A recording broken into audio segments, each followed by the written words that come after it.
there, if you're putting in some landscape fabric or weed barrier, you're gonna need some staples likely. You can buy them from a store.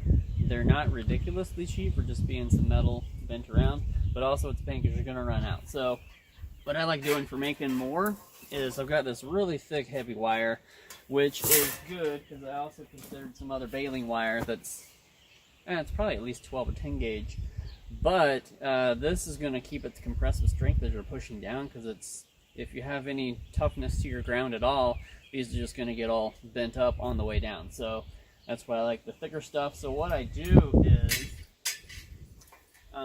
in order to kind of be a little more efficient, not have to cut off every single one at a time, take this, put it over, then kind of the first, ideally, it'll match the size that you want. But then swing it around so that when you cut this in the middle, you're going to get 2 of them from each one. Then it's just a matter of going back and forth, doing a top, and then go on the other side, try and squeeze them so they keep their shape. Basically, it's doing this until they get unwieldy, or until the people watching the video get the gist of it. Then just a matter of taking some loppers there and lopping them off. Although, a thing I haven't done, I'm just going to cut one to get this guy loose. I'm going to have to go back and forth with that. Okay.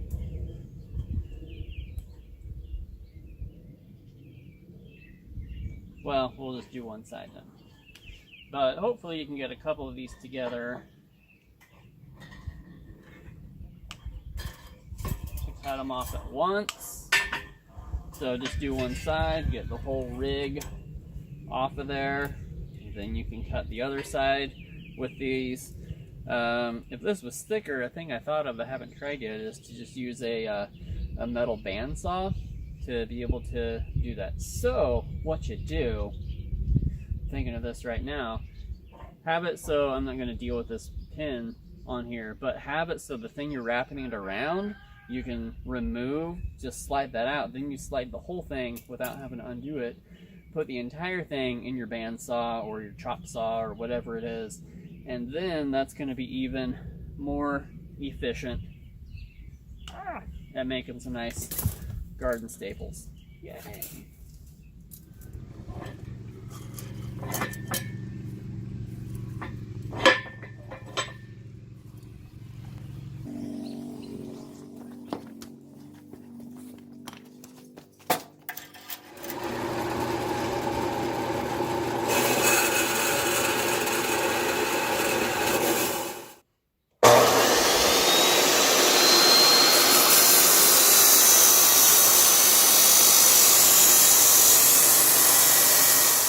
One last thing to consider is the question of when do you want things to be difficult. So this pile, they were cut with the big loppers there, and with those cuts I did it at an angle so that way I'd have a point on each one of those.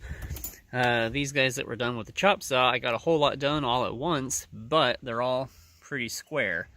If you can figure out a way to make angly cuts on those, great, but those are going to be a lot harder to put into the plastic.